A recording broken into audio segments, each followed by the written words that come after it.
안녕하세요. 송송송TV에 오신 것을 환영합니다.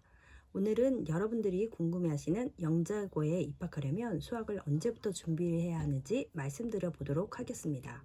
그런데 먼저 제가 드리는 말씀은 개인적인 경험에 의한 것이고, 보통의 학생이 영재학교로 입학하기 위해 공부하는 과정이고, 많은 학생이 하고 있는 과정이긴 하지만 그렇다고 절대적이거나 필수적인 것은 아니기 때문에 학생들의 성향에 따라 다를 수 있고, 아, 단순히 참고만 하셨으면 좋겠다라는 것입니다. 즉 개인적인 방법이 하나구나 하고 가볍게 들어주시면 감사할 것 같습니다. 저희 아이를 예를 들어서 말씀드려 볼게요. 초등학교 5학년 때 수학학원이란 곳을 처음 다니기 시작했습니다. 처음에는 학원을 별로 다니고 싶어 하지 않았거든요. 5학년이 됐을 때, 그런데 제가 수학 공부를 전혀 봐줄 수 없는 상황이 되었기에 4학년 2학기 때부터 이제 학원을 다녀야 된다고 계속해서 이야기를 해서 마음의 준비를 시켰습니다. 그리고 그 사이에 저는 대형 학원을 보내보자 하고 주변의 추천을 받아 동네의 한 학원에 보내게 되었습니다. 어떤 엄마들은 일단 작은 학원에서 잘 하면 대형 학원으로 옮겨야 되지 않냐 라고 하시는 분도 계셨는데요. 저는 그동안 저희 아이 성향을 봤을 때 잘 따라갈 수 있겠다 싶었거든요. 그래서 바로 대형 학원으로 보내게 되었습니다.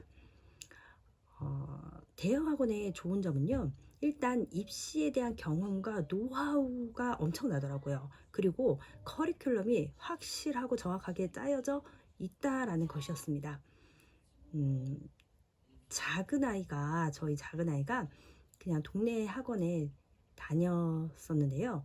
그러다 보니 그 작은 학원은 학생들 개별 학습 진도에 맞춰주는 거는 굉장히 좋긴 했지만 진도가 늦어질 때도 있고 늘어지는 경우도 있고, 그래서 이제 학생 성향에 맞춰서 선택을 하는 것이 중요한 것 같습니다. 그리고 또 대형 학원의 장점은 학급 수가 많아요. 그래서 학년별로 레벨이 있어서 학습이 어느 정도 이루어지고 있구나, 잘 따라가고 있구나 라는 것을 겉으로 봤을 때 대략적으로 판가름할 수가 있었습니다. 그래서 저는 굉장히 많은 도움이 되었어요. 그러니 어머님들이 아이의 성향을 잘 파악하셔서 일단은 시도는 한번 해보는 게 좋겠죠? 학원이랑 성향이 그런데 잘 안 맞아서 성과가 좋지 않은 경우는 지체없이 다른 방법으로 공부를 해야 된다고 말씀드리고 싶습니다. 그 학원을 못 따라간다고 해서 이 아이가 못하는 건 절대 아니거든요. 그래서 학원을 다니면서 잘 이해하면서 성취도 있게 진도를 따라가고 있는지 수시로 파악을 하셔야 됩니다. 나중에 알게 된 것인데요. 다른 입시 학원도 있잖아요. 근데 거기에서는 초등학교 4학년 때부터 시작을 하더라고요. 저희 애가 다녔던 학원은 초등학교 5학년 때 시작을 했던 건데요. 그러면서 아주 수업을 잘 따라가고, 그리고 뭐 레벨이 있는 것을 굉장히 스트레스를 받으면서도 성취감을 느껴서 잘 수업에 참여하고 준비도 잘 하고 그렇게 하였습니다.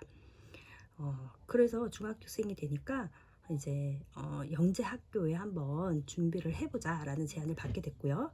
그래서 나중에 알고 보니 그 학원이 우리 동네에서 아주 잘 나가는 고등학교 입시 학원이었던 것이었습니다. 그리고 그 커리큘럼에 잘 쫓아갔던 우리 아이가 영재 학교 준비를 자연스럽게 하게 되었던 거죠. 만약에 학원에 맞지 않는다고 한다면 엄마가 좀 수고스럽고 힘들긴 하지만 커리큘럼을 계획을 하시고 아이에 맞춰서 준비를 한다면 그것도 하나의 방법이라고 생각이 됩니다. 어느 정도 해야 되냐면요. 보통 그러니까 또 이것도 아이에 따라 다르긴 하지만 그냥 일반적으로는 중1 때 고등학교 수학 상하를 마칠 수 있는 정도의 속도로 준비를 해 주셔야 무리 없이 따라갈 수 있을 거라고 생각이 됩니다.